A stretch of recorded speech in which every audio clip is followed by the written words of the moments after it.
ایک بات کہتا ہوں کہ آج آپ اپنا گھر بسانے کی کوشش کرو کسی شریف آدمی سے نکاح کر کے. حرام مزے اڑانے کی کوشش میں مت لگو، کیونکہ پھر بڑھاپا بہت ستائے گا تمہیں.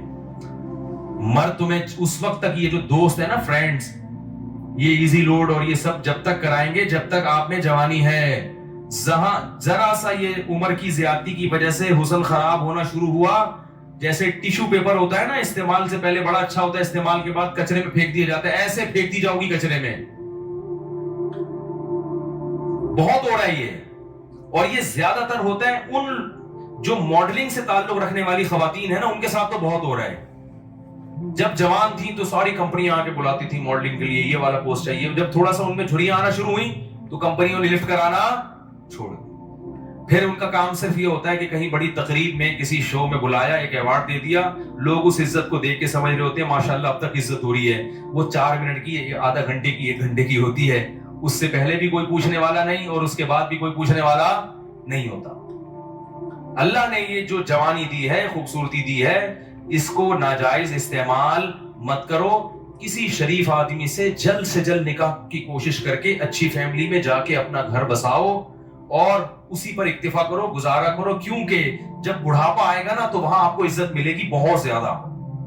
کیونکہ جب عورت خاندان میں جاتی ہے کسی، تو جیسے جیسے عمر زیادہ ہوتی ہے اس کے گریڈ اسی حساب سے بڑھنا. ابے بول لیا کرو یار خدا کے بندو، اس کے گریڈ اسی حساب سے بڑھنا شروع ہو جاتے ہیں. جتنی زیادہ عمر بڑھے گی، پہلے ماں بنے گی تو ماں ہے، پھر دادی بنے گی. ہمیں یاد ہے ہماری والدہ اتنی بوڑھی ہو گئی تھی، اللہ مغفرت فرمائے، اور بستر پہ پڑی ہوئی ہیں، لیکن اب تک ان کی یاد دماغ سے نہیں نکلی. کچھ بھی نہیں کرتی تھی بیچاری، لیٹی رہتی تھی، لیکن وہ بھی ایک اچھا لگتا تھا اور دل چاہتا ہے کہ کاش دنیا سے نہ جاتی. وہ بھی یاد آتی ہیں. بوڑھی ماں جتنی بوڑھی ہوگی اتنی زیادہ اچھی لگے گی. پھر ہمارے بچوں کی دادی تھی، وہ بچے الگ پھٹے ہوتے تھے. ہماری والدہ اتنی بوڑھی ہو گئی تھی نا آخر عمر میں کہ ان کے ہوش آواز نہیں تھے، بستر پہ پڑی رہتی تھی. بس بستر پہ پڑی رہتی تھی، کچھ نہ بولتی تھی نہ سنتی تھی. بس جب تسبیح پکڑاؤ تو تسبیح ہاتھ سے گھمانا عادت پڑی ہوئی تھی نا. آج جب بڑھاپا آئے گا نا تو بوڑھوں کو کچھ بھی دو گے نہیں، موبائل دو گے ایک دم ٹک ٹک شروع ہو جائیں گے.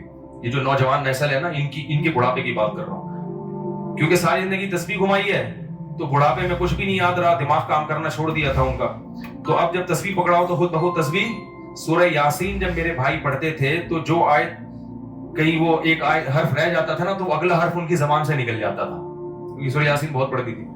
تو کچھ بھی نہیں کر رہی، لیکن پھر بھی گھر میں کیا ایک احساس ہے کہ گھر میں ماں موجود ہے.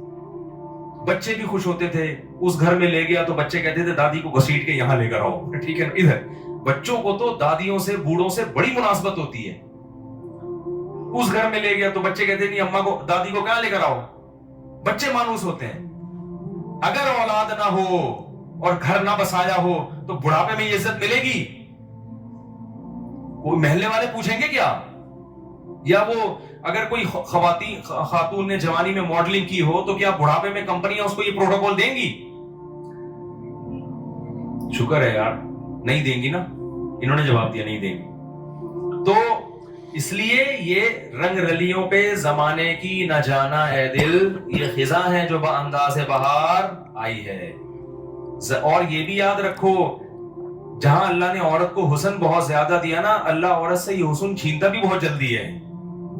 مرد بہت دیر سے بڈھے ہوتے ہیں، عورتیں بہت جلدی بوڑھی ہو جاتی ہیں. مرد تو 40 سال میں تو پتہ چلتا ہے کہ آدمی بنا ہے. یہ تو مشاہدہ، ایک میڈیکل سائنس کی ایک حقیقت ہے اور مشاہدہ بھی ہے. 40 سال میں جب آدمی قدم رکھتا ہے نا تو قرآن کہتا ہے حتی اذا بلغ اشدہ، یہاں تک کہ اپنی بھرپور طاقت کو پہنچتا ہے. تو 40 سال میں تو مرد آدمی بنتا ہے اور زور پیدا ہوتا ہے اس کی آواز میں، اس کی چال میں.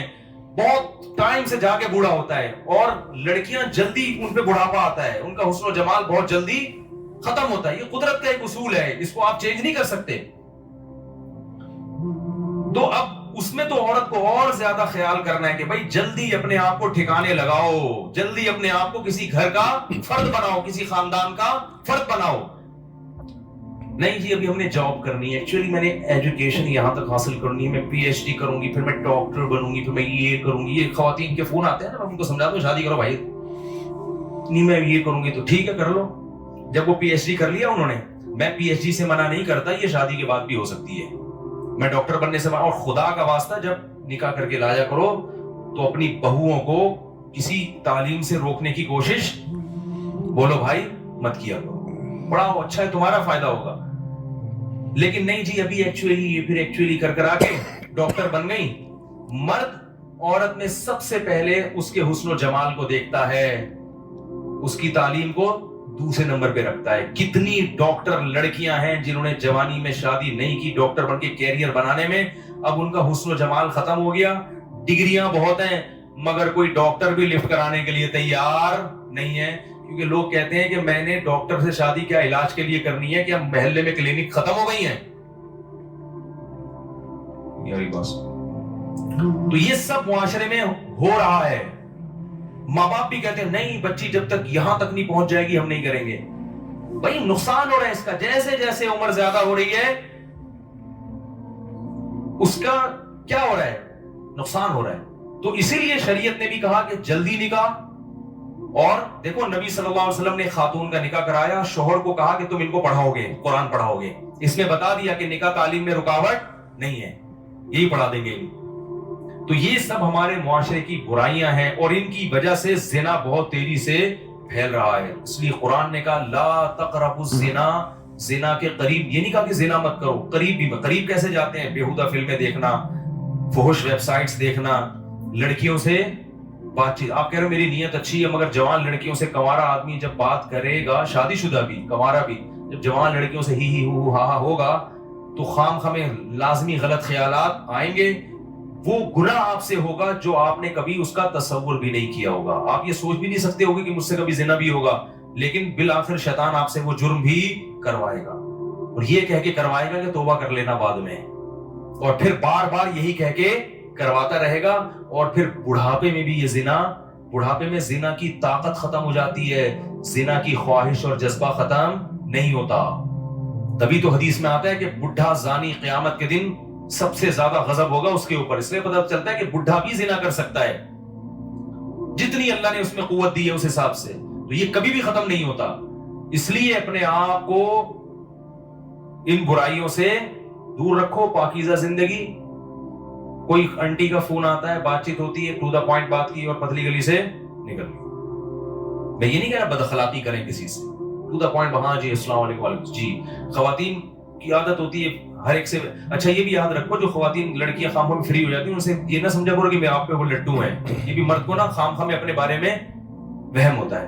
کوئی بھی ہاں ہاں کر کے بات کرے یار لگتا ہے میرے لیے انتظام ہو گیا. تو یہ ایسا نہیں ہے. زیادہ خوش فہمی میں مبتلا ہونے کی ضرورت نہیں ہے. بعض لڑکیوں کی عادت, خواتین کی عادت ہوتی ہے ہر ایک سے اسی طرح بات کرتی ہے. آدمی سوچ رہا ہوتا ہے یار میرے تو بھائی قسمت کا ستارہ روشن ہو گیا. پھر جب آپ دوستیاں لگانے کی کوشش کرو گے اور خیالات لے کے ڈپریشن کے مریض بنو گے, وہ آپ کو ٹھینگا دکھا کے نکل لے گی. پھر فون کرے گا مفتی صاحب ڈپریشن کا مریض بن گیا ہوں, خودکشی. تو اپنے آپ کو روک کے رکھو اس چیز سے. کیا خیال ہے, صاف ستھرا دماغ رکھو. اور سب سے بڑی بات یہ جو اللہ نے کہا ہے وہ کر لو بھائی, جو اللہ بار بار کہہ رہے ہیں. تو لا تقربوا الزنا, زنا کے قریب. اور انٹرنیٹ کا ایک اصول آپ کو بتا دوں, آخری بات کر کے بیان ختم کرتا ہوں. چاہے مرد ہو یا عورت, انٹرنیٹ جب آپ نے گھر میں استعمال کرنا ہے تو کمرے میں تنہا کنڈی لگا کے نہ بیٹھیں. کتنے ہی نیک ہوں, شیطان برائی کی طرف لے کر جائے گا.